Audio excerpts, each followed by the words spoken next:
Today I'm going to be discussing the requirements that a soldier has to do once leaving the military, some hardships veterans go through, and some resources. So to start off, we have the TAP program, which is the Transition Assistance Program. And that just helps assistance with soldiers who want to utilize education benefits, such as your GI Bill, which I use myself, very helpful for college. You can use a Montgomery GI Bill or a 9/11.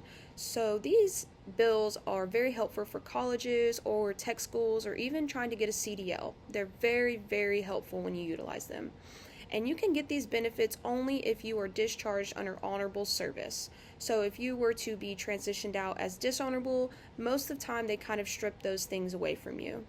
That being said, the military undergoes a very, very strict and structured requirements for a soldier, and that's all the way from basic training and to your AIT, which is your job training, and then to your duty station that you're assigned to.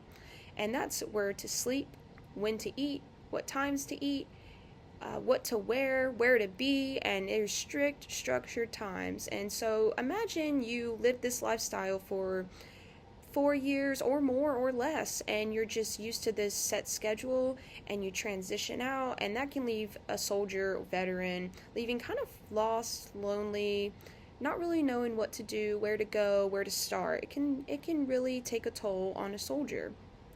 And so that being said, there's many resources to help, like a support group such as family, friends, contacting your local VFW. They can really help you and guide you in ways such as also contacting the VA. There's local VAs in Alabama, such as Huntsville, Alabama, Montgomery, that I know of, and they can really guide you in the direction that you need to go with setting up appointments for disability, or that be trying to locate the best way to get your GI Bill or your Montgomery GI Bill to start some college tuition. And I recommend utilizing those benefits because they are very, very helpful. Going on with some resources that can help with mental health matters, and many veterans go through depression, anxiety, PTSD, or post-trauma stress disorder. So that being said, usually veterans kind of go through a sense of loneliness and loss with what they've done in the military, what they've seen in the military. Maybe they don't have the same friends anymore, they don't speak to their family anymore, and that can cause a lot of stress on a service member and veteran.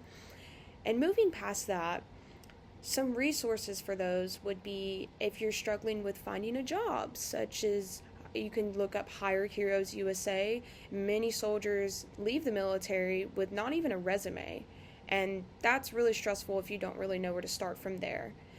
Going on, Veterans Readiness Employment Program, that helps veterans also with disabilities getting a job. That's very helpful. If you struggle from substance abuse, which is widely known in the military and veterans that get out due to that depression, anxiety, and PTSD, sometimes veterans turn to alcoholism or drug addiction, and there's many facilities you can look into, such as American Addictions Rehab. You can find any local rehabs around you. And many times veterans have a trouble reaching out because it can be really hard going from such a high standard job and then feeling a type of loneliness or not feeling secure. So many veterans don't reach out, and there is a crisis hotline when in need for a veteran, and that's 988, and you just dial 1. So with all that being said, there's so many struggles that veterans go through, but there's also so many resources. And I brought some props today to also verify that I was in the military. So we're going to start off with a ACH cover, an ACH band. So you wear it on your helmet, which is the ACH, and then they give you your blood type sewn on, so it's I'm O positive blood, and then that leads into my last name, Mosley, and then they usually do your last initial and your last four, which is M, and then my last four. I also brought my dog tags to show, and usually they start off with your last first name, middle initial, They give you a DoD ID number, which is your number in the service, and it's really cool because it's just for you. It's your personal number. I still remember it till this day.